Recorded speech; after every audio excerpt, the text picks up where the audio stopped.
usually these workshops are, this is a free program, but not today. There's something, for today, there's something that I actually need from you. If you want to take this class, you're going to have to pay me 16 trees. What I'm going to ask is that if you want to do this workshop, in the next month, you're going to draw 16 trees. And these can be short little studies that take 10-15 minutes. These can be longer ones that take more. But what I'm going to suggest is that what I want you to do is to really jump into drawing trees and go out and find a bunch. There's a tree that lives near you, right? Trees end up being easy to find. Getting the techniques that I show you here in the lecture is one thing, but your brain's not going to really absorb it unless you start kind of applying it to different sorts of things. So the rubber really meets the road when you start to really draw and sketch trees using these techniques. And so what you want to do is scavenge from the workshops today the sorts of the techniques that really work for you and your style, and absorb what is useful. There'll be some things that I show you where you go, that's really not my style. That's totally fine. That's okay. But you want to get yourself to jump into, you want 16 trees. Is that fair? Yes. All right. And I also want to encourage people to share a bunch of these on Facebook. We've got a Facebook group page called the Nature Journal Club, and you can go there and see the trees that other people are drawing. Use those to get ideas to inspire you in some of the drawings that you're doing as well. All right? So with that, on with the trees. I'm going to start with a step-by-step. But before I get into that, I want to show you a basic drawing idea that I use all the time in the sketches and drawings that I do. And what it is, it's called drawing front to back. And the way that it works is that if I am drawing any object, I want to get a sense of depth in this object. And one way of doing that is to include several different layers in your picture. There are layers in the picture that you're doing.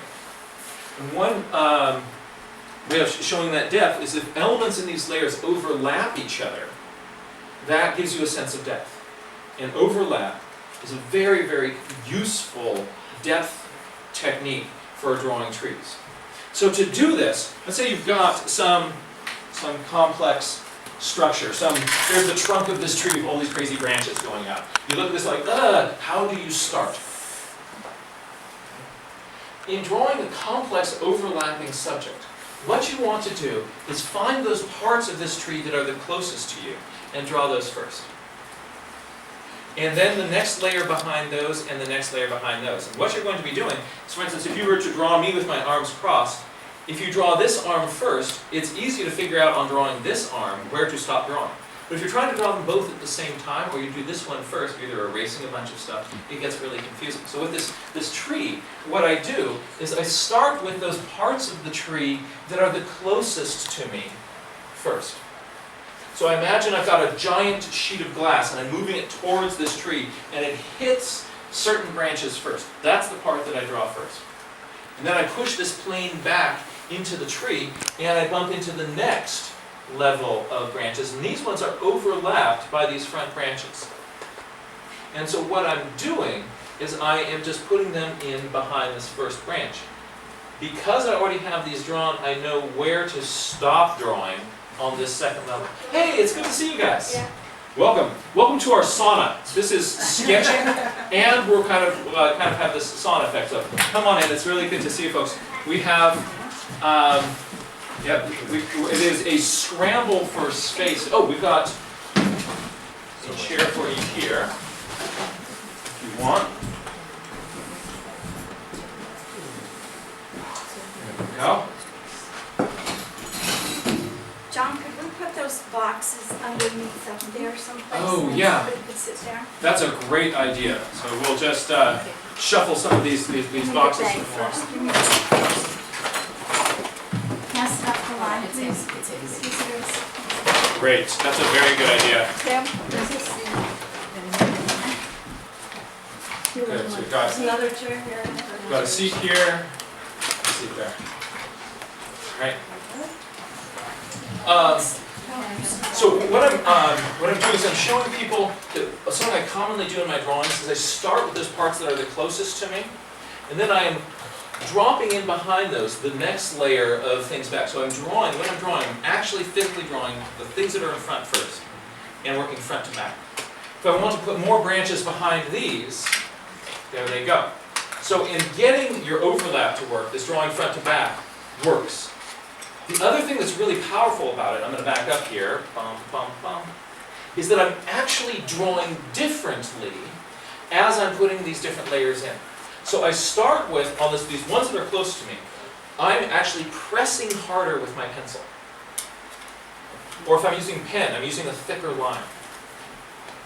And I'm using more detail. As I go back, I'm lightening up a little bit. And as I go back further, look at how light these ones are. Right? And so as I'm dropping back in this picture, I am actually drawing differently. And that helps me get this overlap. So we're going to be using this idea of drawing front to back in a bunch of ways in this tree drawing workshop. And this example with this tree trunk is going to be an example of that. Also, in just a moment, I'm going to do a step-by-step with a big oak tree. And when I get to the trunk part, I'll say, and then draw the trunk. And this concept is what I'm going to be meaning in there. So when we go to that big jump where you get a tree without a trunk, and then just fully work that trunk, just insert this part of the lecture into there. Alright? Does this make sense? Okay. Now let's apply this to, you're out there, you're drawing, there's an oak tree. Oh my gosh, I want to draw that oak tree. The first thing you want to do is make sure that you've got a dry erase pen. Erase pen. Is get rid of this symbol in your head. Right? That lumpy cloud tree, no more. Right? That is a placeholder in our head that's there in lieu of real observations. And so we're going to replace that with some things based more closely on observing what we see. Here's how I usually start my drawings. I get out, does anybody have one of those erasable non-photo blue pencils with them? Yeah. So I usually start my drawing with this very pale non-photo blue pencil, the one with the eraser. And what this does is it ghosts in an image for me, and I'll then draw on top of that. But this allows me to say, how tall is my tree versus how wide? How far down how much trunk is there? I can get the basic silhouette of this tree in here without worrying about details. And then I'm going to put my details in on top of that. Right? The reason that I use this pencil, the erasable non-photo blue pencil, is because it makes this very, very pale ghost line. Can I make a little scribble in the corner of your page here? Right? Check this out. This is the erasable non-photo blue pencil if I press hard with it. This is a regular light blue colored pencil if I press hard with it.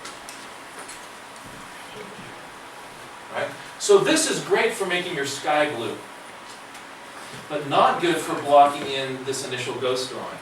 This is terrible for making your sky blue, but is really useful for blocking in your initial ghost drawing. So that's why I will often start with, this one is yours and yours. I'll often start with this erasable one because it makes this, it's the brand is the Kohl Erase. I don't know if I spelled that right, but they're called Kohl Erase pencils. Also, right? But this stage is really useful. This is where I'm going to kind of block in the general silhouette with no details. Are we going to be better with the door open? No, I think just leave the fan. It might be less stuffy, but it'll be equally hot. We're gonna really work the sauna thing today. All right. So friends at home watching this on video with your conditioned, Do you want to open the door and try it with the screen closed? you're way ahead of us. Yeah. All right, so step one, I'll block this in. This, it has a hook on the latch there at the top of the door. See that? It's got a little stopper. Push it. Push the door open and then just, There you go. Ah. Okay, Wait. good. All right. So the next thing that I'm going to do is I'm going to start my drawing front to back. Let's think about going towards a tree with a giant sort of plane in front of you, a giant sheet of glass. The first thing that that sheet is going to hit are the clumps of leaves on the side of the tree that's closest to you, right? So you first get, you're into these clumps of leaves. Then you push this field back, this plane back, and you get up to the trunk and the branches. And then you go a little bit further past those trunk and branches, and you're out into more leaves, and then you're past the tree. All right?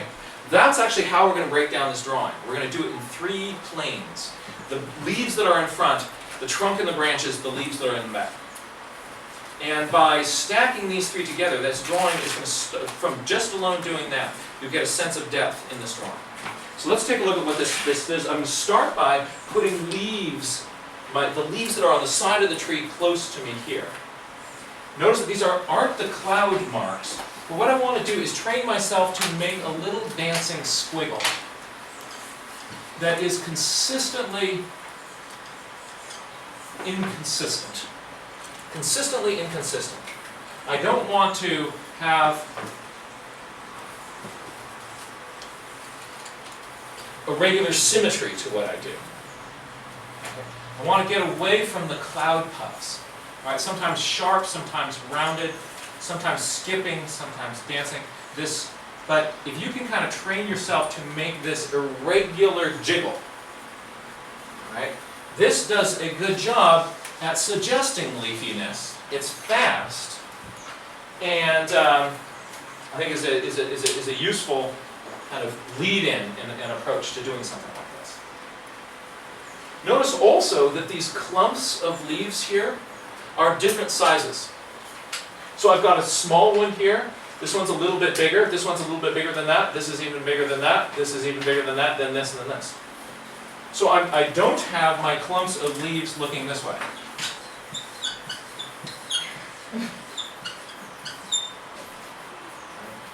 This kind of symmetry is going to feel like somebody's in there with their pruning shears doing topiary. Right? So another part of my consistently inconsistent field here is, and I will no longer use this very odoriferous marker in our type room here. We'll stick with this one, it seems to smell better. Alright. I've got the edge and also just the size of these. Both of those kind of help me kind of get that initial thing. Let's see if we can get you a chair. See one. Oh, they might have one in there. It'll be much more comfortable. So now I'm going to push this plane of glass back, and I'm going to put in the trunk of my tree. And what I'm usually doing when I'm putting in my trunk is I'm starting up here in the canopy and then feeding down from these little tiny rivulets into the larger stream and getting bigger as I go down. This is sort of based on the angle of these lines and the way they come together is going to be based on what I observe about the actual tree. So I want to look at the real tree in front of me. The way that oak branches come down and connect is going to be very different than the way that a eucalyptus tree is going to do that. So I want to look at the actual tree that's in front of me. Trees will tend not to do that. You will more often find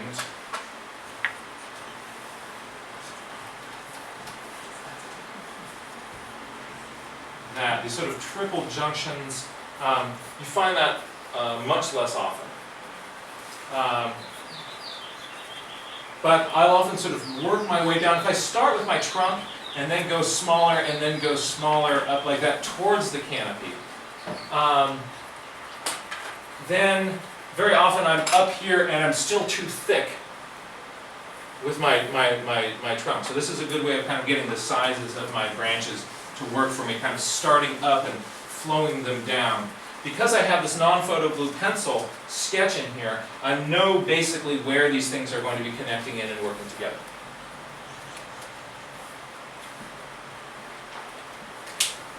Now I'm going to take my plane of tree and I'm going to push it even further back. I did the leaves in front, the trunk in the middle, and pushing this back to the leaves that are behind. So here are the leaves that are behind those branches. So just in this, I've got a lot of a sense of depth already because I have some leaves in front, some leaves are behind those branches. Right, here's without. See that?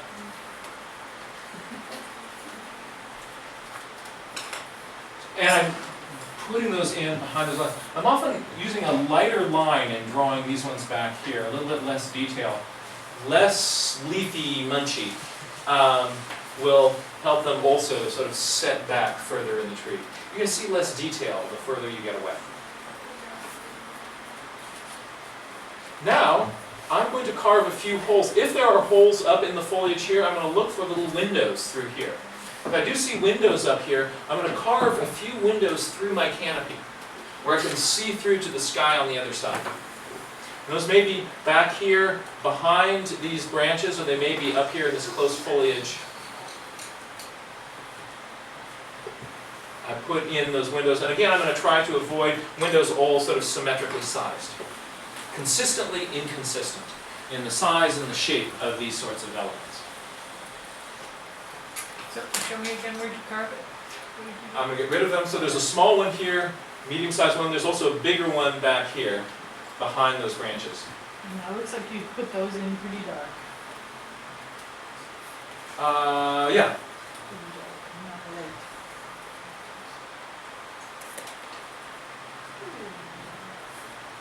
When I put some value in on these, the clumps of those foliage really start to kind of come together. What I'm doing to put some, now I could stop here, right? You could just stop with a line drawing of this tree, or I can add value to it. I can add shading, light and dark. If I choose to do that, I'm thinking that I'm going to look what direction is my light coming from, and depending on what I'm seeing, I'm putting in my shadow forms based on that. What I'm essentially doing with these shadows is I am coming up from the shady side and working these sort of an irregular edge up into, like leaving, in this case, kind of a crescent of light around the top edge of these things. Look how in this case here, just putting this extra little shady part above this little band of light makes it appear that there's an additional little clump right in there. The direction of the light that you see is going to change depending on the angle of the sun, the time of day, what side of the tree you are relative to the sun. So don't think about sort of the formula for what shadows should be doing. You've got a real tree in front of you. You can just sort of say, tree, what are you doing? Right? But I want to, the play of light and shadow on these major clumps of leaves, that is going to do a lot to really determine the shape of those clumps and to carve your tree. Adding shadows up here into the branches, I can add shadows onto the trunk. Some places the trunk is going to be in shadow, other places it's catching light. So I'm going to let that trunk be light and dark as the shadows play across it. In this case, I felt I'd made some of the branches coming up into here a little bit too dark and too bold. And so to deal with that, I just darkened the whole tree down here and played with those values just a little bit more. In this stage, I've also added just a couple of little details. A little bit of texture here into the trunk, and a few little branches dangling down. Those little details I drop details in just as a few little spices at the end of my drawing. I usually don't put them in at the start, or I get overwhelmed by detail. I want to use a few little details discreetly and intentionally, and I find it's most helpful to drop those in at the end of the drawing. So here it is without those details, here it is with.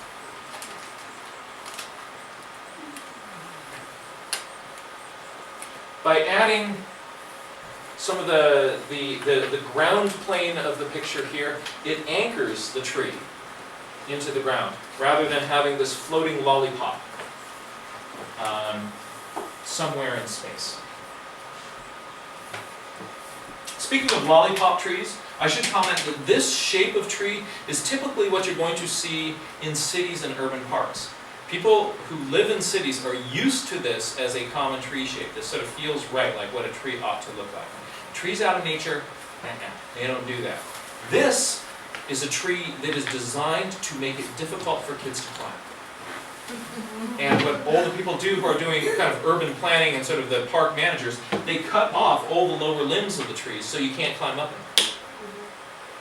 So we're used to seeing all these trees with these big stalks on the bottom. Out in nature, you'll find many more branches going much lower down on trees. Another place where you do sort of see this in nature is if you're in a deep forest where there's just a high canopy of trees below you. There's no sunlight ever makes it down below. Then you will see trees with leaves up there and a big long stalk coming down. But this kind of broccoli floret look, that is something that you commonly find in an urban developed park. I can stop here, or if I chose to add color to this, I like to often pull out a little watercolor set, drop a little bit of color in with my drawings. Because I've already worked out the shadows, I can essentially just come in here with a coat of watercolor and take advantage of those shadows that are already there. I use a water brush, the Pentel water brush as I'm painting, and then it usually starts off with more intense color and that gets paler as you go on, unless you kind of recharge it from your paint tray. So what I usually do is I'll mix up, get that green on my brush, and then come in here and start in that shadow area first and eventually work my way out. So that means that when I am getting to those outer limits of those branches, then I'm getting into paler things. And instead of big strokes, I'm kind of stuttering with my brush. It gives a little bit more texture in there.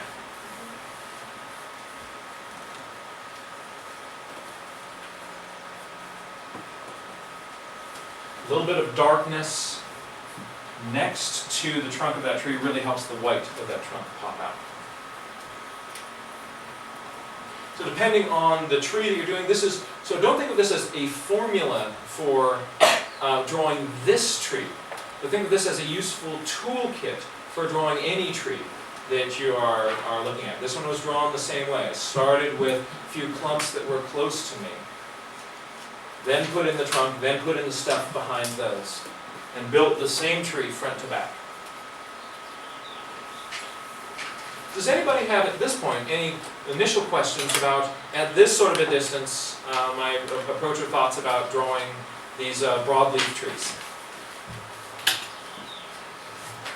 How do you decide where to control the value other than where the light is? So the question is, how do you, in sort of controlling the light, how do you decide on your value range? How do you sort of figure out where the light is? Usually when I'm drawing outdoors, I just go with whatever I'm seeing. I have in my toolkit a little slide that has a red filter in it. When I look through that, I can't see color, I just see dark and light. And that's a useful way of helping me really see where to punch in my darks. Sometimes what I'll do is I will just sort of think of my value range. I'll think of a very simple value range. I'm going to have white blank paper, some mid-value, and then really pushing the dark. And then I will be intentional about where I want to really pop those in. You look at this drawing here, it has not a really wide value range, but I'm being intentional about you know, pushing the dark here, a little bit about in here, a little bit in here. The rest of it is mostly a mid-value. But the white is actually a shape. And by having your white actually be a shape, rather than just, I'm going to, you know, blend into this, that gives this thing much more angularity and structure. Did that answer your question? Yeah, your blacks are the same way, they're shapes. Yeah. Your grays are the same way, they're shapes. You're mind melding the shape, you're shape building the shapes. Right. So yeah, I want those areas to be shapes, rather than just a blend of dark into light. Most things out in nature, there are real corners and angles, and it's not this smooth blend. Like, you know, if you often in an art class, you know, we're gonna, you know, shade the sphere and the cylinder and, you know, the cone, and you spend all this time smoothly blending these shades, and then you get out into nature, and, you know, these things have angles, and it goes from dark to light, right? And so we're not trained to see those shapes. I think that actually seeing the shape of the highlights, seeing the shape of the dark, that's what makes the difference. If you have a simple value scale like this, and this is a shape and this is a shape, this ends up being a shape too, because it's flanked on the other side by other shapes. Did that make any sense? This is starting to take shape. I have a question. Yes, sir. In the previous drawing, you didn't do a second plane of limbs, right? That's right. I'm thinking of redoing this just to so that it would incorporate that and demonstrate it. You kind of go back a little bit further, you can see kind of more clearly in here that I've essentially got one little plane of limbs. Is that usually the 80-20 rule? The what? The 80-20 rule. If you were the 80-20 rule? Well, 80-20 rule is basically if you were to do drawings, you did 100 of them, the majority of them would have just one plane. And limb ones. I don't know. Tell me. Oh, I would say the majority of them I would use multiple planes. You would, okay. Yeah. Something I don't like about this is that there's not enough depth in the trunk part of this. If I had been more intentional about using that approach, not just in the foliage versus this, but in the trunk itself, I think we'd get a trunk there that would give you an even greater sense of depth and space. This feels a little bit kind of tree on the Egyptian pyramid. Yes? A regular leaf silhouette, how accurate are you able to render what's really there and how much is moving and you just need to... Great question. So this actually used to give me, I used to stay up late and worry about this, because how do I want to be true to nature, I want to draw what's there. And so if I'm just kind of bopping along going, then I'm not paying attention to what is really happening out there in the tree. What I find is, I used to, I would try to put everything in my drawings. My drawings would be really busy, overworked, really, really cluttered. Until somebody pointed out to me that when you are drawing, you are constantly making decisions about what you're including and what you're leaving out.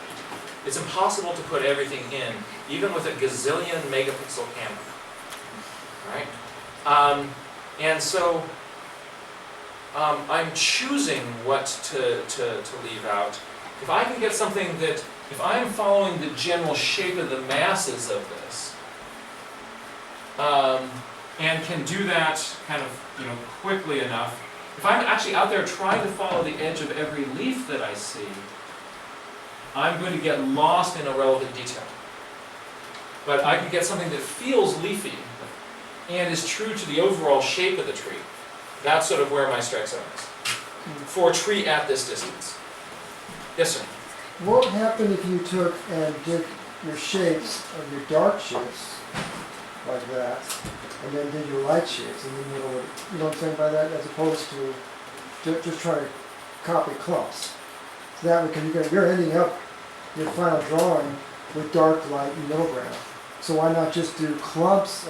First start with the dark clumps, okay, then do the light clumps, and everything else will fall in place. That's very much what I do when I'm drawing rocks. I think that, what I'll do is I'll have some rock out there, and and I'll say to myself, all right, this rock has on, this plane here, the light is striking it, that's white. This is the shape of my darkest dark.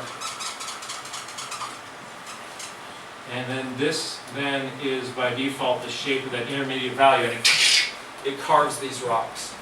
So I think that's a very good way to go when you're trying to kind of put in values where you're looking at what is the shape of the highlight, what is the shape of the dark, and then as a consequence the shape of the midground also becomes the shape. Yes. What distance do you use when you go in trees? So what distance is this from the tree? I find that if I'm too close to the tree, I get overwhelmed and lost in detail. I want to sort of back myself up to it so that it's kind of, I'm looking out there, if I'm kind of copying something kind of roughly in size, I hold my sketchbook, the tree's here and I'm drawing that about this size on my sketchbook, that's a really kind of easy range to do it. We'll take a look in a moment when you get under the tree and you're looking at actual big branches. But I'm generally sort of trying to, if you get too close, it's hard to draw the distant view. And you get too far away from it, of course, then you can't really see enough details to be able to do that. It's sort of a roundabout way of answering your question, but did I answer your question? Yeah. Great. And thank you for the thought about those shapes. Because when you paint like that, I mean, you paint with shapes, dark, and then light, and then, you know what I'm saying? Yes, sir. Okay, so I always thought it might be similar to that. Yeah, no, I would, I think that's a very good way to go. Yeah. I like your idea.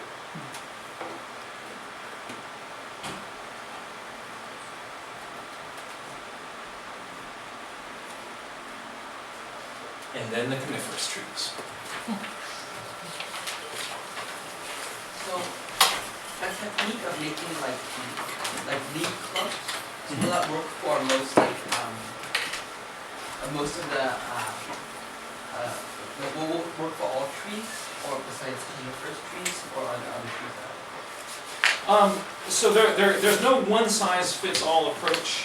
I'm sort of showing you an approach that's sort of for leaves with the trees with sort of leaves about mid-size, like you see with a lot of the local oaks in this area. And we'll take a very different approach you'll see for drawing coniferous trees. But you're right, this is sort of my kind of general go-to approach for these sort of fluffy broadleaf trees. And I've seen in some kind of how to draw tree books where they'll have a page where it'll say like, this is how an elm looks, this is how a beech looks, this is how a sycamore looks. And I always try to think like, am I supposed to memorize all these sorts of things? Like, what's going on here? I find it's more useful to have sort of a general framework of how I approach sort of broadleaf treeing this, that's an open-ended framework that lets me kind of adjust that for what I'm looking at. And rather than thinking, if I'm drawing an oak, I'm going to draw it this way. But making a break between sort of an approach for drawing these trees with fine needles versus leaves, I think is a very, very useful distinction. And we're going to start with taking a look at the things that the branches do on the trees. And Amelia's going to help me with this. She's loaned me her tinker toy. And what we're going to do is we're going to look at the shadow of the tinker toy on the board there. Right? This is a branch coming down off the tree. And what a lot of people do when they're drawing a coniferous tree is they'll draw this.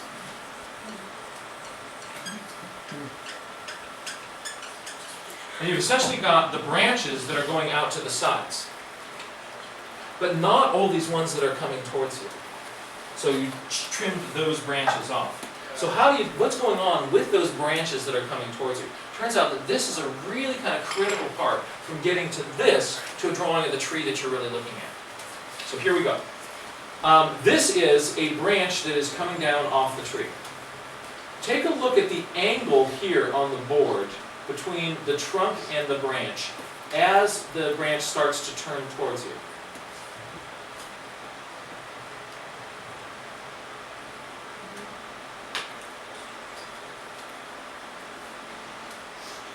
Now look at the length of the branch.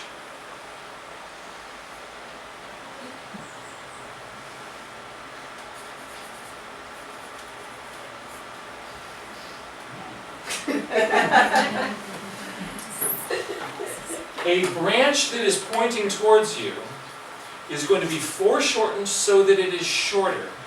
And the apparent angle, the angle between the trunk and that branch is going to become more acute.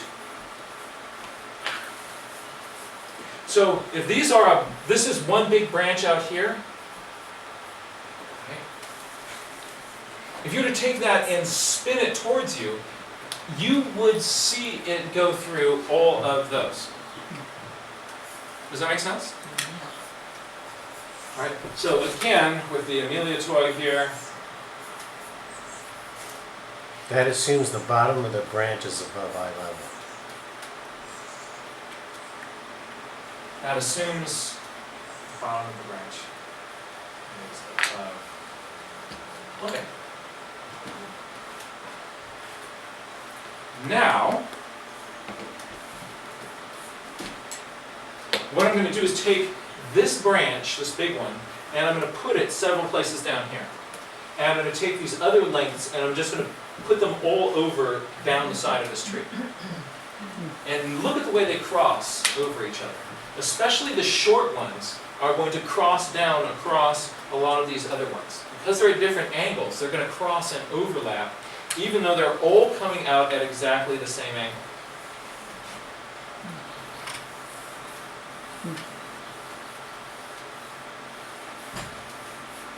Turn this into something that looks more like a tree, and you can see that some mid-sized branches coming down here, some longer ones going out at a flatter angle, mid-sized branches coming down shorter here. The real short ones, right, here's a little branch coming down like this, so things that are cutting down at this sort of an angle are going to be even shorter. All going on in the same tree. And that fills in the space between that and everything else that's going in here on the tree. But the ones that are furthest out there, you're not going to see something coming down with a really long out here. Long is going to be out here. This is assuming that this tree has most of its branches coming out about the same angle. You've got a lot of wiggle room like this, because some trees they'll mostly kind of come out at this angle, but some will do this, some will do this. And these branches are ones that are drooping down, and the same is true of branches that are pointing up. Here is a branch coming up at a steep angle, out at a lower angle, right? Up, steep, here, up, steep, out at a flatter angle.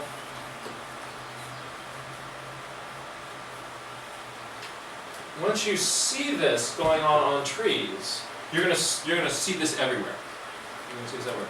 Does this make sense? Does somebody want me to clarify something at this point? So stop and kind of do a check and see if what we're saying here makes sense.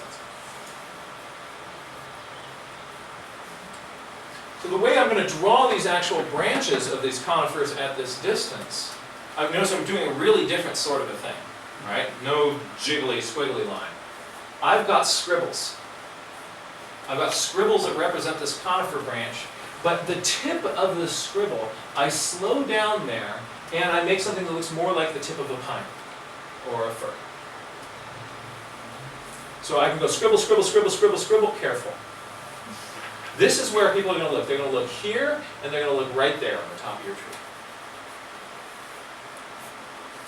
They're going to look out at the tips of a few of these branches and go, oh, it's detailed. No, it's not. That's a full-on scribble in there. And the softer your pencil, the duller the tip of your pencil, the easier it is to make these kinds of scribbles. And let me do a quick kind of demo. Does anybody have a soft pencil and a sketchbook that I could borrow? There's a nice soft pencil. I have Great. this to be. I have. And now I just need a sketchbook. I can do it. Okay, going right here. We'll go right over here. Here's my trunk. And what I'm doing, and I'm going scribble, scribble, scribble, scribble, scribble, scribble, and there's a little pine branch in. I'm going to go.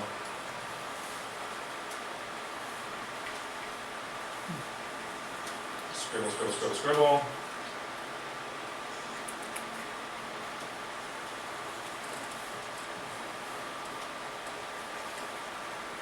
little bit more careful out at the tip there. Stop.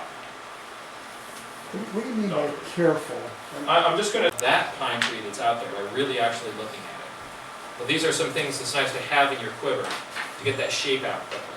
And sort of knowing that I want to just spend a little bit more time there, a little bit more time there, and that's gonna make up for the fact that this is just a big squiggle right here. Yes? As you go down, you make the branches go farther. So she's saying as you're going down, I mean, a lot of trees will tend to have longer branches out at the bottom, and so that's something that you often see across a lot of different species of trees, of coniferous trees. And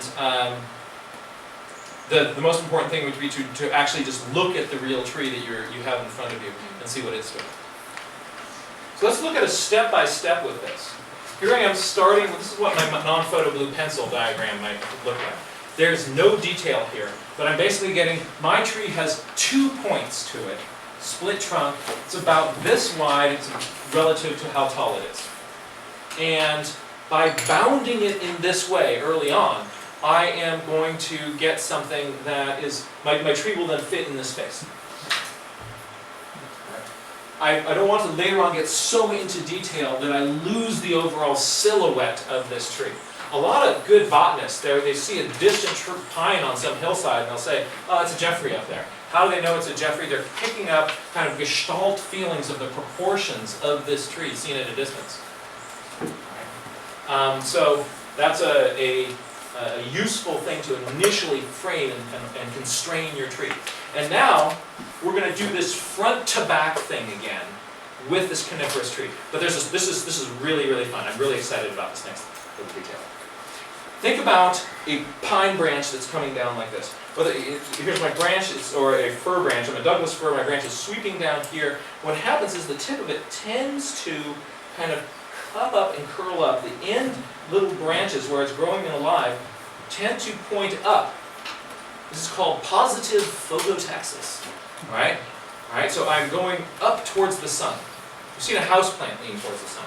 Right, so these growing parts like to go up towards the sun. So you get something, a little bit of a cup in it like this.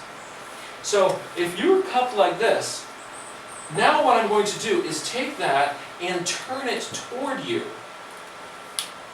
Right? You now have this claw that is pointing towards the claw.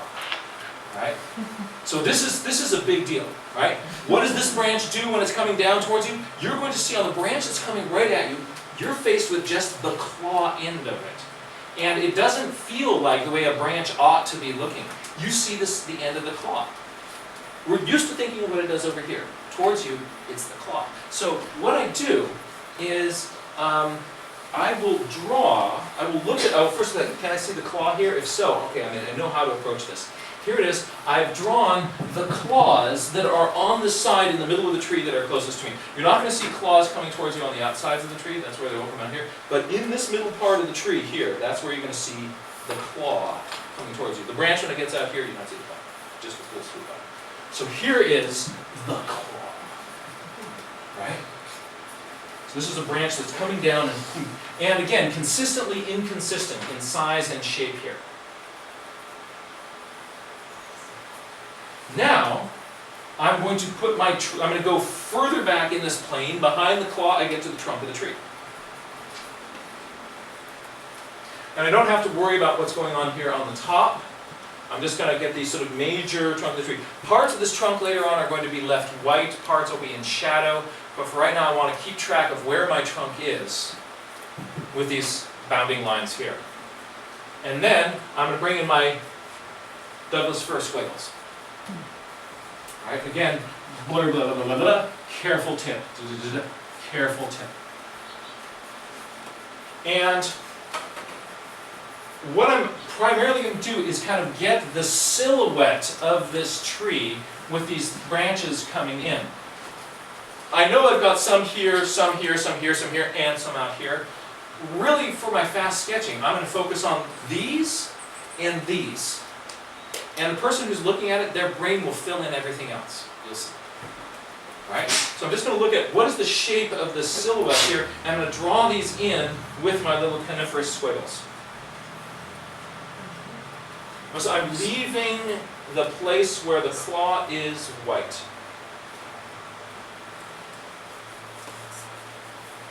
At this point.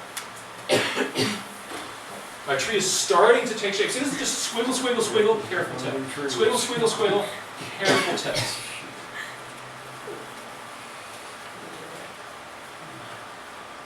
Now, let's do something really cool here. These claw clumps, right?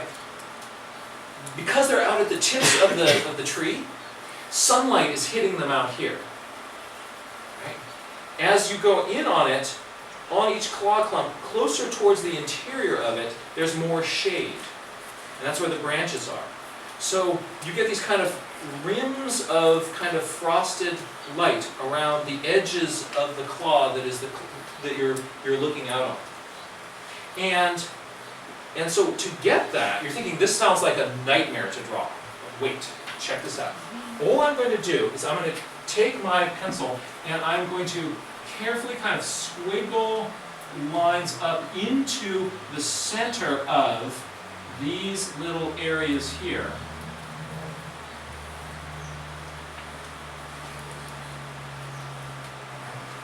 Little marks like this.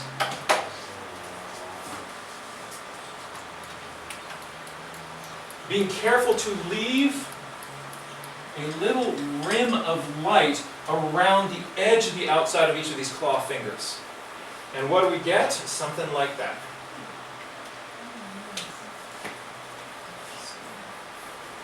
Pretty sneaky? Yeah. On the bottom edge of these clumps, I'm going down to full shade, so I don't have light on the bottom, just on the top edge.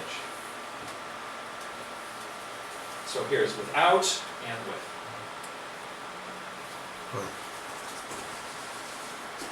Pretty cool? Pretty cool. Now I'm going to unify some of this other parts of the tree, adding some more darks in here. I'm going to, in some of these holes in the tree here, I'm going to put in some branches in there. I'm going to add some shadows in on the tree. Basically adjust my dark and light balance. A lot of places underneath these clumps, the branch is going to be in shadow. Look at how adding some of these little branches like in here just really adds a lot here.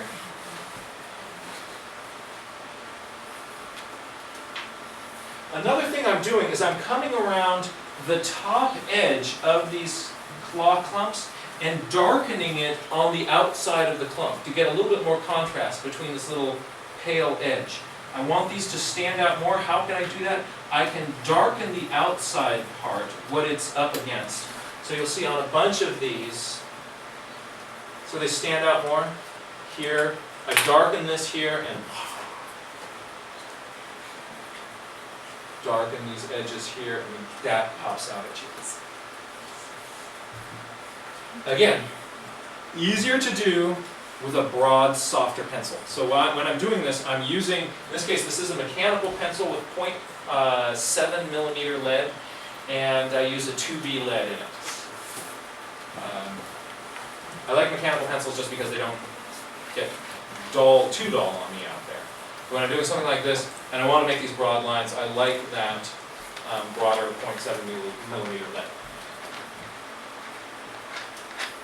I can leave it just like this if I want my tree in graphite, or if I want to turn this into a watercolor, I can drop watercolor over it. So I'll often just sort of make myself a full graphite drawing and then add a little bit of tinting. Like, you know, people used to tint photographs. I will tint my pencil sketches. That also helps fix the pencil and prevents it not smudge. A lot of times we say, oh, skies are blue, trees are green. Not always. So just really look at the color of your sky. Here is a gray sky. So I put a gray wash down there. And then I put a little bit of warm green into some of the clumps on the front edge of the tree. And then mixed up some dark kind of bluish black and put that in for the rest of the tree.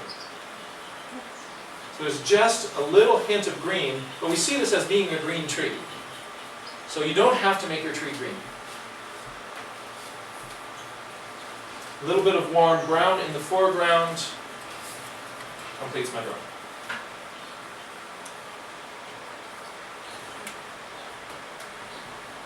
So this, here's another example of a watercolor drawing.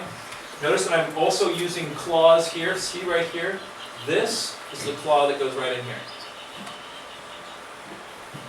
Claws on the surface that are pointing towards you. Another thing that really helps your trees look like trees is, again, that careful edge around the outside. When you're painting along with your paintbrush, it's easy to get these sort of lumpy shapes like this that don't feel so much like branches out there. So what I'll do is I'll then come along and carefully add in a few little branch tips, and the whole thing starts to feel much more like a pine tree. Group of Monterey pines.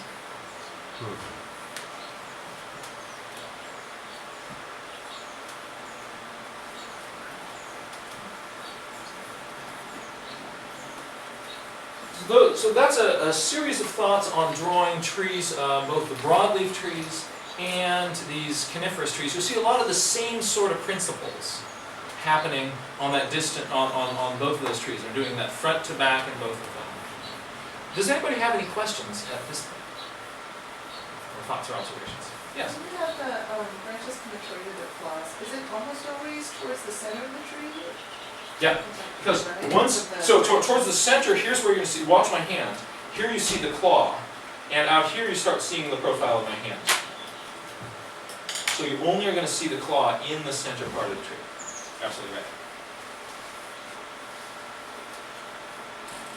Another thing that you can do is we can play with trees at this distance, but another thing that really gets interesting is to get up underneath the canopy and explore the tree there. And when you first do this, it is completely overwhelming, because there's branches everywhere. What do? I recommend that what you do is you draw a little frame around some small section of what you're seeing, break it down into a smaller bite-sized piece. So here is a section of some trunk, and explore how do these branches really connect to this. If you bite off a little area, these little vignettes of what branches do become really, really, really fun. And you can get up into the forest and you'll learn different things about the way that what pine trees do on the inside. Here a ponderosa pine. It's going to be different than what a Monterey pine does on the inside. It's going to be different than what a Douglas fir does, or an oak. And you want to, this way of kind of understanding the tree is also really, really fun and really, really interesting to do. With these little studies, because you're cutting out most of the branches back there, you find you very quickly fill up this space. Right? This feels like, oh, there's all this stuff going on, but really I've got one big tree, I have 1, 2, 3 branches in it, but you feel like you're in there in the forest. And it was fast to do because that frame. Without that frame, it immediately becomes overwhelming, you don't know when to stop. So this makes it into a bite-sized piece. And at this range, you will also start to sort of watch and pay attention to the things that branches do. And this becomes another thing that is fun to focus on. What do real branches do? On a piece of paper right now, make a little diagram, draw a little picture of the way that branches connect to each other. Draw that on your piece of paper right now. How do branches connect to each other?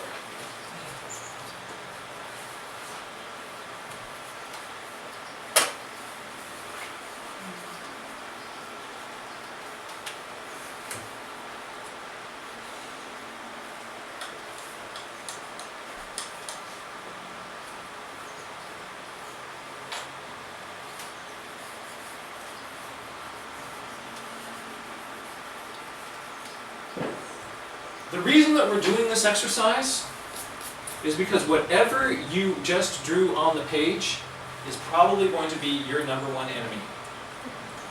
That is your imagination's view of the way that branches should connect. And it will invariably be different than the way that real branches are connecting on that tree in front of you. It is for me, I'm constantly surprised. Oh, that's what you're doing? I've got this idea in my head of this sort of kind of smooth flow of branches down into each other. And I start looking around at real branches, and I'm constantly surprised. So what I want to do is get myself to pay attention to what are the real branches doing and draw that rather than this sort of fantasy branch in my head. But it's easy to, in the fill in your drawing, to all of a sudden have these fantasy branches suddenly, ding! You know, or I'm drawing a bird. Now I'm going to put it on a branch, right? And all of a sudden this little branch appears. It's your fantasy branch, right? And so what you want to do is to start to look around and start to discover and look for things that real branches do. And real branches will really surprise you. They will do outrageous things. Look at this one. This is like crazy zigzags. This is really what a branch did. You can't make this stuff up. You have to go out there and find it in the forest. But you start looking for it, you're going to find it everywhere. You're like, I can't believe it. And you were a willow? No way. Okay, all right, fine. Okay, I'll go with it. All right? Look at this, these scallops. Right? You're going to, once you kind of have this in your brain, you're going to start to see this branching pattern everywhere. And it's different than the way that you thought it should be. Probably nobody drew anything like this when you're drawing what your branches do, right? But there's a ponderosa pine. And so what you want to do is pay attention to that tree. And when you're out there and you find something that kind of jogs your attention, like, that's weird, stop and make a little sketch of it. Do a little study of here's something that I did not expect. Look for those moments where things are different than what you expect them to be. And make a little study of that. And you'll build this rich vocabulary and understanding of the real things that branches and leaves do. Having names for them, you know, for instance, I'm now looking for zigzags, I'm looking for scallops, I'm looking for J hooks, right? Whoop. Right? With that on my brain, I'm starting to see these patterns all over the place. But before I was intentionally looking for them, I was drawing branches the way I thought branches should look. So, the branch on the tree, that's what you really want to pay attention to. Right? When it disagrees with your mental model of what should be, what you should see, celebrate that. Go, oh goody, right? Here's something new. I'm going to add this to my vocabulary. Just make a little thumbnail sketch of that with those branches. And you'll learn all these cool things. You'll start to see it then in trees too. You'll start to see like, oh wow, you know, this does not feel to me like what a redwood tree should be doing. In my brain, it's impossible for a redwood to do this. And then you're looking at a redwood and it's doing that. Celebrate it with a sketch. Right? And you're going to broaden your understanding of what these actual trees do. Same with trees, branches, roots, whatever you're seeing. Right? You can get yourself to really discover the wonder of what's going on out there. And when it kind of stands out as different than the way you think it should be, that's the time you want to bust your journal out. Just do a little thumbnail sketch. I can count as one of your 16.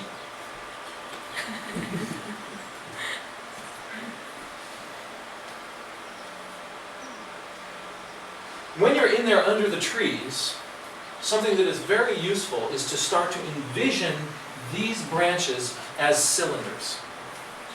These branches are coming out as cylinders on the tree. When you're drawing this, it's easy for your brain to start to flatten this out. But you want to, in your head, be visualizing it as a three-dimensional cylinder. So what we're going to do is we're going to take a look at, so when you walk up to a tree, doing a study like this is a great thing to do, and can count as one of your 16, right? Is just, say, if I were to break this tree down into cones and cylinders, interlocking, can I make a diagram of basically what I'm seeing? Forget all the detail, forget the leaves, all those sort of things. See if you can kind of map out a tree that you're looking at along these sorts of lines. And erase this part, redo it, kind of mess around with it. Let it be messy. Let it be a learning process. Once you're good, feel comfortable doing that, we can start to really show the contours of these branches. Here's a curving branch. Is this one curving towards you, or is it curving away from you? Or is it flat and just going over like that? So is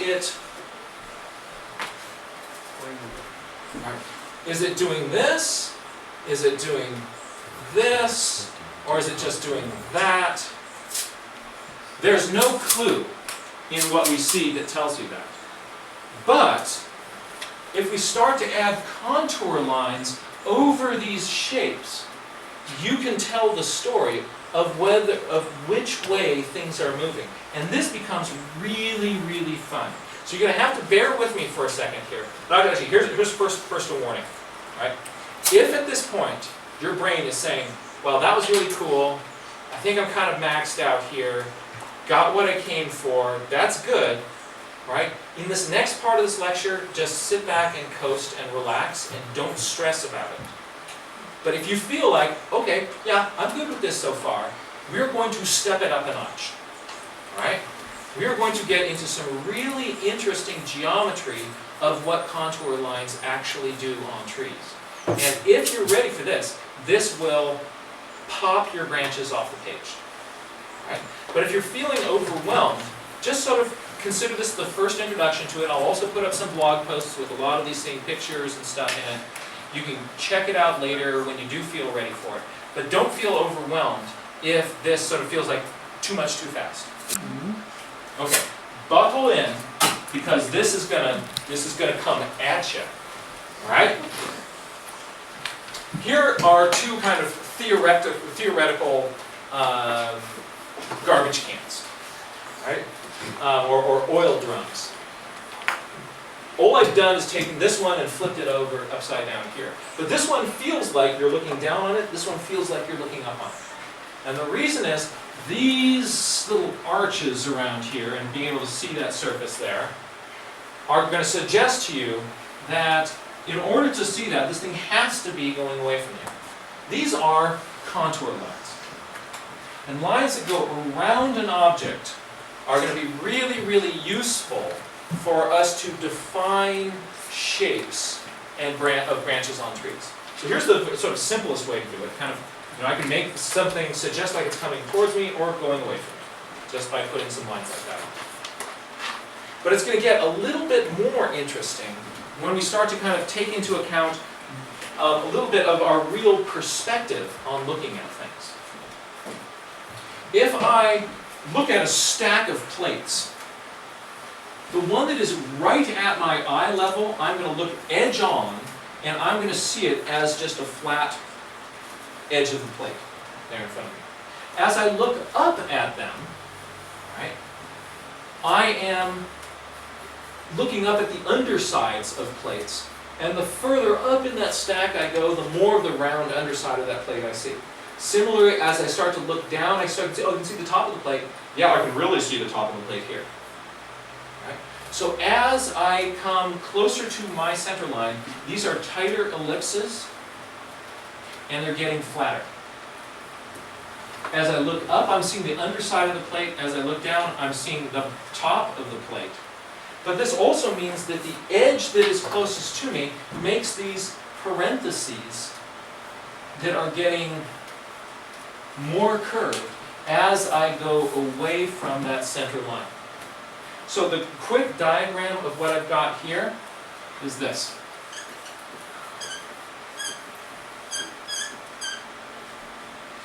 You see that? So the straight line, curved, curved.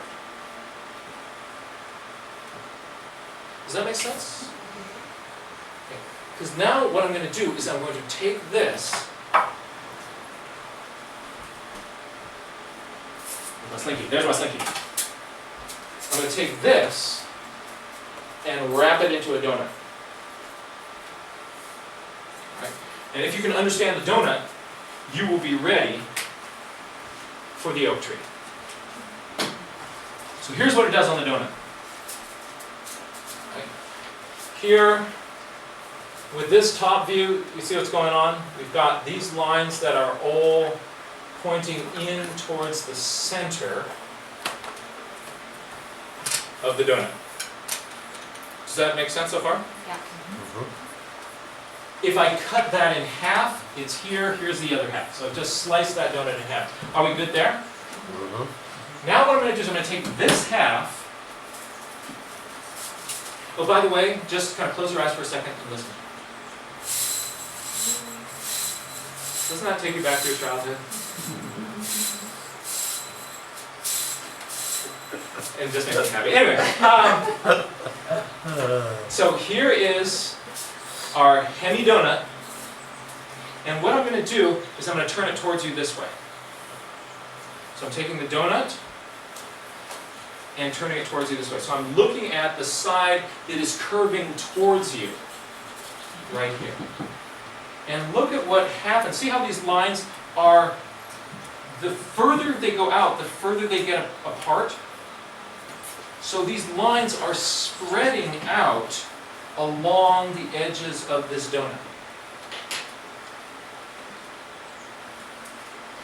Very simply diagrammed, this is also this. This is curving towards me. Are we good so far? Now, we're going to turn the donut, the slinky, this direction. So you are looking at the two holes on the sides, looking, and it's curving away from you, right here. Here is the edge of this side of the slinky, and in the middle it's straight, and somehow they have to kind of get from there to there, getting progressively straighter. So, simply diagrammed, this is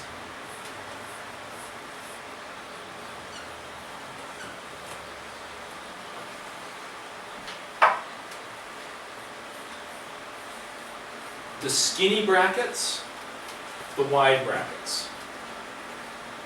Right? Does that make sense? Now what I'm going to do is I'm going to take this slinky and I'm going to overlap it over this part here so that I'm going to get one big grand shape that bends towards you like this. So you're looking at, on one side it's bending towards you, and then adjacent to that it's bending away from you. Alright? And this is the diagram. Oh! First I'm going to do this. Right. So if I take this side that's facing towards me, right, it's doing this. On the opposite side of that donut, it is curving away from me. So it is the skinny brackets. I've got wide brackets and skinny brackets on the same donut. Right? Now, I'm going to do it into this S shape. I'm going to take this S shape, turn it towards you this way,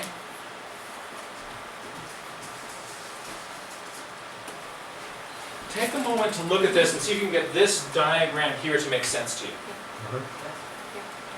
I'm going to put this up on my website. I suggest that you print it out and trace over it several times, because if you can get comfortable understanding this with these curves, you're going to be able to do some really, really cool things.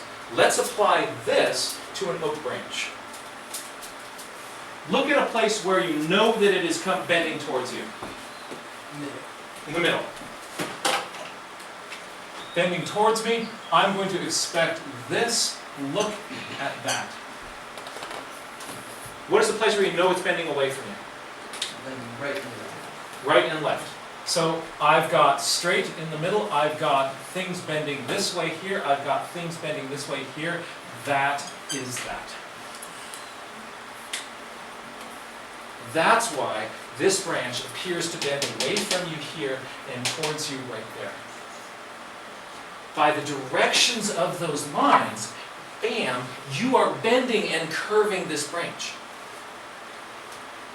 Isn't that cool? So let's try a little step-by-step here with this one here. Is this part here bending towards you or away from you? We don't know yet. It could be either, right? You can't say. But the minute I choose, or if I'm looking at a real branch, I'm going to say, I'm going to draw in just these lines. All of a sudden, I've forced it one way. Now, which way is it going? Towards you or away? Because here at the center of the curve here, and I've got these lines here, this has to be going away from me. Notice that this area in here is a little bit indistinct. What is going on in this part of the tree? But if I add in some of these contour lines, all of a sudden,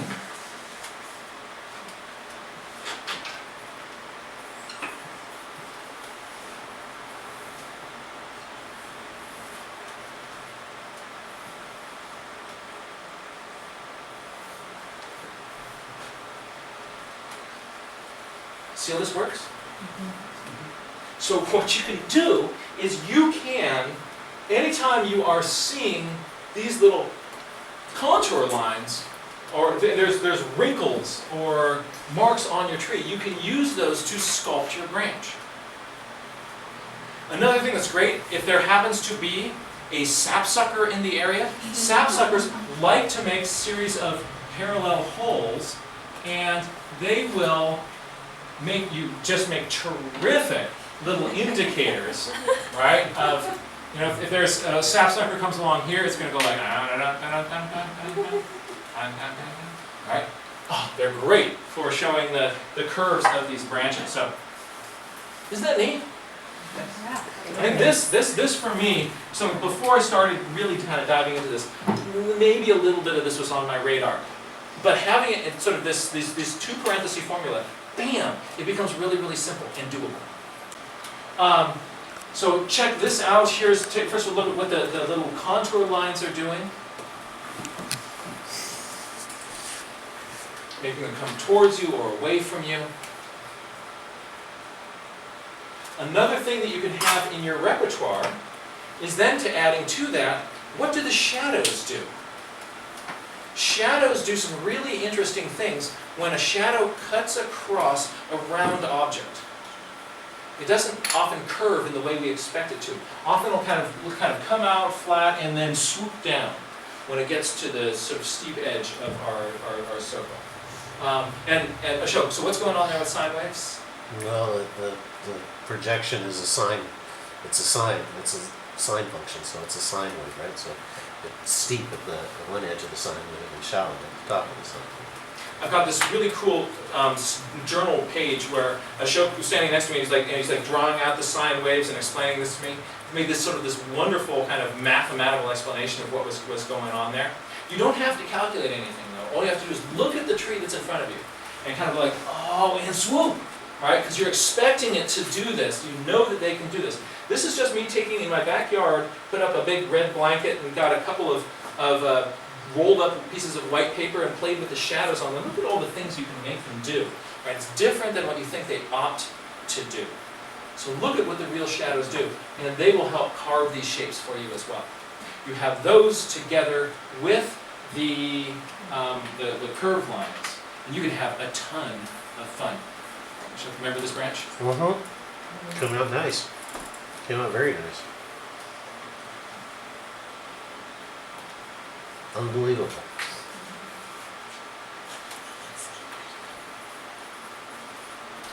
Curving shadows.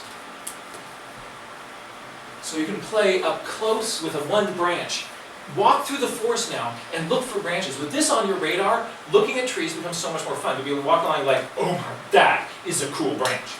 I gotta draw that branch, right? And there's this whole other area that's now on my radar that's totally fun. I'm now looking for beautiful branches. And I never really appreciated beautiful branches in the same way. So this is like a whole door that can open up. A few other things that you can do that are kind of fun to play with.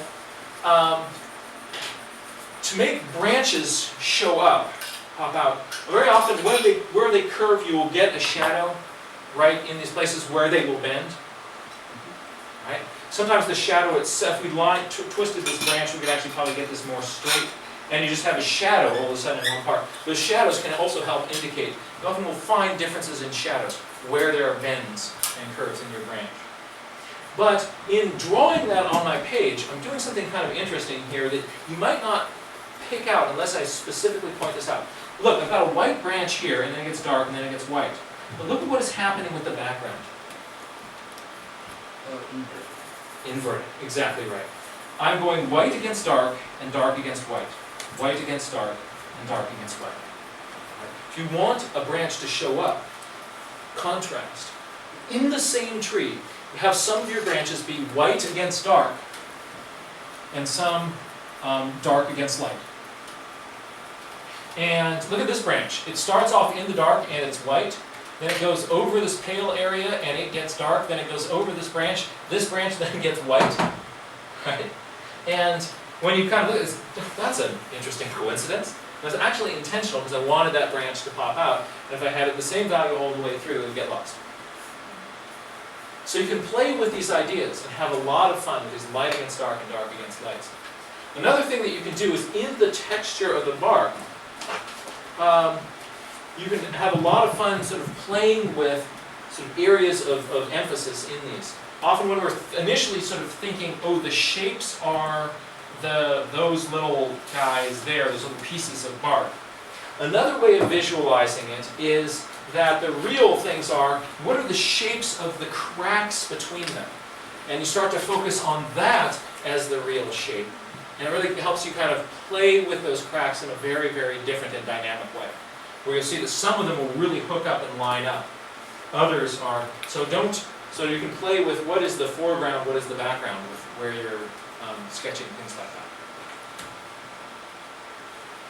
I have one more tree drawing trick for you. Okay. So this was a full class.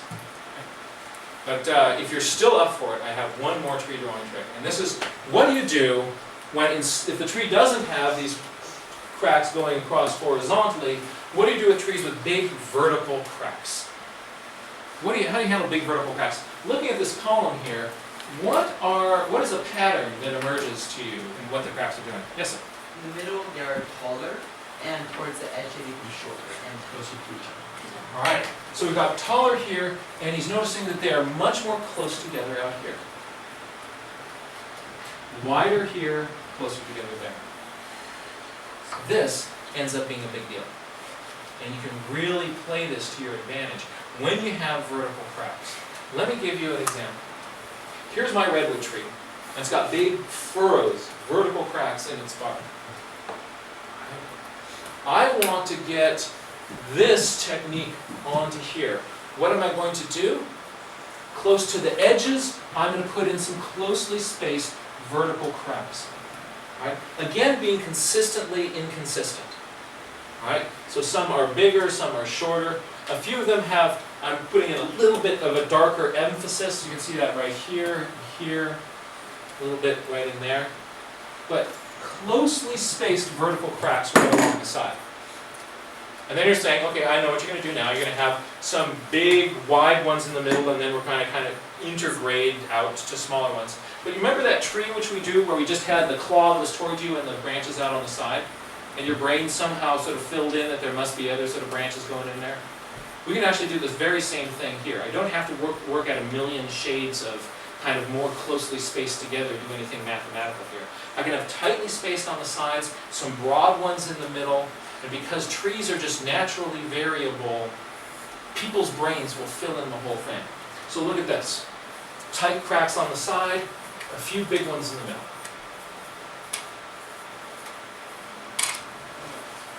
And you get the sense of what's going on there.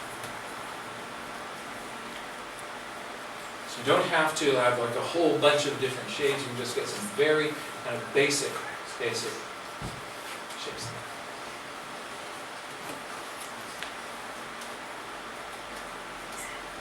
Here's the same, oops, trick going the wrong direction. Here's the same trick with a knot in an oak branch, where close to the sides I've got some cracks that are close together. And then as we're getting further out onto the top surface of these, I'm letting some of these spaces open up a little bit more. That gives a sense of roundness to this object, or cylindrical. Gives sort of a cylindrical feeling to what we're doing. That suggests that. Then I've got some shadows arching into this. You've got your little mini donut around the... My mini donut. Yes, Your hemi donut. my mini donut friend. So, all of these are a bag of tricks that you can play with and apply to whatever it is that you see a tree doing. And remember, you owe me 16 trees. These can be branches, these can be short studies, these can be longer studies. But let yourself kind of get out there and start to look around. Look at real trees, not YouTube trees, not a photograph of a tree. Go to a real tree and see what it's like. What do you sort of, and kind of go with what really calls your attention. Don't do it like, I guess I should do this. But if you're kind of like, you're kind of getting close and you really like that branch, do that. You get out further and you don't like the overall shape of that tree, don't do that one. Right? Let the tree pick you. And start to fall in love with the crazy things that these trees are doing. And there is no formula to do it, but there's sort of an assortment of approaches and tricks which you can use and put together to really help you represent what you're seeing. The first 7 of these will probably come out pretty bumpy and rough. And then around 10, you're going to see a change start to come in on these trees. And when you get to 16, you'll be like, you know what, I'm not afraid of drawing trees anymore. This is something that's really, really fun to do. And you're going to have this as a fluid part of your vocabulary. So just let yourself get out there and play with it. And know that the first few are going to be funky. That's okay. Don't have the first few are funky. Don't go like, oh, I can't do this. Right? But just let yourself play with it and see what happens. You can do this. You can get it. Our next field trip, we're going to be going out to Lynch Canyon. And it is a wonderful open space preserve. There's some great oak trees out there. We'll be making our way out to a Native American village site and have a chance to sketch and draw on the grasslands and oak woodlands. Should be a lot of fun. That's the last Sunday of this month. I want to encourage people to come and join us there. You have a chance also to see a lot of the ways that other people are handling tree-ish stuff. And also I want to encourage people to put some of your sketches up on Facebook and look through the tree drawings that other people are doing and share yours. Steal ideas from somebody else. If you see somebody doing something that you like, go, ooh, that's cool. And copy what you like. Copy any approach that you think is really, really interesting and see what that does. It does not make you less creative to copy other people's ideas. Because what you can do is take what you're learning from them, filter it through yourself, and it's going to come out as something that is absolutely unique in you. And but often by doing it through somebody else's lens, it helps you think of something in a way that you otherwise might not have done. But most importantly, have fun. I want to thank you for coming, and get out there and draw some trees. Thank you. Thank you.